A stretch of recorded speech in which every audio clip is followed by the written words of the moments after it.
Hey, what's up guys? In this video we're gonna cover how to do a mid fade in under 6 minutes. So let's get to the video. First of all, we're gonna start by trimming my client's hair from the top. We're gonna start by sectioning the hair into a triangle, and we're gonna start setting our first guideline from the scissors from the back of the head, because we're gonna do a texture fringe. So we're gonna start by cutting just the middle of the head, and then we're gonna go to the sides, to the left side and the right side. This is a new technique that I've been using for cutting with scissors. It's actually been working great because it actually gives you more control of the hairstyle that you are trying to achieve. So I'll recommend you guys, if you try this out, just take it slow. It's kind of hard to section the hair at the beginning phases of this new technique, but as you get more practicing, you're gonna get better at it. So this is basically just how it works. As you guys can see, the hair flows naturally into the fade, so that makes it way better at the point where we are fading, doing the fading technique, which is just literally gonna be way faster and easier. Now we're gonna do with the left side. We're gonna do the same. We're gonna grab a little bit of a section from the middle, and then we're gonna start doing the hair cutting in the left side of the head.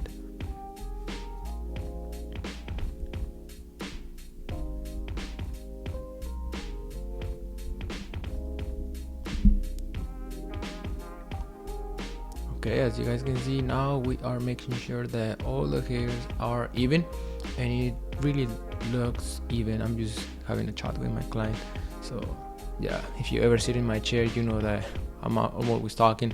So now we're gonna separate the hair into a triangle, and then we are going to start connecting what was left in the hanging area of the top of the head into the side of the head, so we can all connect it together. So when we do the fading technique, it doesn't look bulky. As you guys can see, this is how it looks after the hair is dry. It's completely even, and it is just gonna be so easy to fade. I'm gonna start by setting up my first guideline, and then I'm gonna start by doing the half guard open. I mean, this is the zero open, which is the half guard. Usually get confused because I usually do this way faster, so just stay with me, guys. Now I'm gonna do the shaver just to make sure that the fade is actually clean, because if you know anything about me, my haircuts, is that I always focus more on the bald side, because that's gonna make the fade stand out better. This is basically what I'm focused on. Now I'm gonna pass the trimmer, and then I'm gonna start erasing the first guideline with the clipper closed, and then I'm gonna gradually open it as I go through erasing the first guideline. Now I'm gonna grab the half, and then I'm gonna start passing it around, and then I'm gonna have the second guideline, which is gonna be the 1.5. In this case, I'm using the guard. I'm using the 1.5 open to mark my second guideline, to set up my second guideline, and then I'm just gonna grab the 1 open and then close it, and start doing the fading process. As you guys can see, this technique works pretty awesome with any type of hair. You just have to kind of know what you are erasing. If you do the steps correctly, all of the guidelines correctly, there's no way the fading technique is not gonna work, because it just works amazing. As you guys can see, it's already looking great. The fade is already looking great, and it didn't even took me more than 5 minutes. Now I'm gonna do the 4 guideline, the third guideline, which is the number 4 guard close, and then I'm gonna fade down until the 1.5. So in this case, we're gonna grab the number 4 guard close, and then number 3, number 2, and number 1.5 open, then close, and we're done for the day.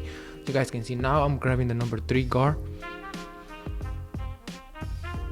and then just making sure that all of the hair are cut even.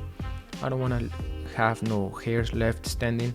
And then grabbing my number 2 guard and doing the same thing, trying to not go as much higher as I would go, because if I would go to go higher, I would have to do the process once again, because I would create another guideline, and I don't want that. Now I'm gonna grab the number 1.5, and then I'm gonna have it open and then closing it gradually as I erase the guideline that was left between the 4 and the 1.5. At this point, I'm just grabbing my number 1.5 and then just detailing a little bit. And as you guys can see, the fade is already coming out great. I'm just doing a little bit of detailing, a little bit of touch up here and there, just to make sure that my client haircut is good, and then just doing the lineup a little bit. You guys can see that's how the fade actually came out. No paint, it's completely natural. My client doesn't actually like enhancements, and that's completely understandable. Not a lot of people like enhancements. Now I'm gonna do just some clip rubber comb just to connect the number 4 with a little bit of the texture on top to make sure that the hair shape is even, and it literally just falls down to the hair. Now I'm gonna style my hair with hair product line. Texture powder is actually one of the best hair texture powder that I've ever used. As you guys can see, it leaves the haircut so smooth and so matte finish, and I like that, and I love to use that product on every single one of my clients. So if you guys like this video, let me know what you guys think, and I'll see you guys in the next one. Take care.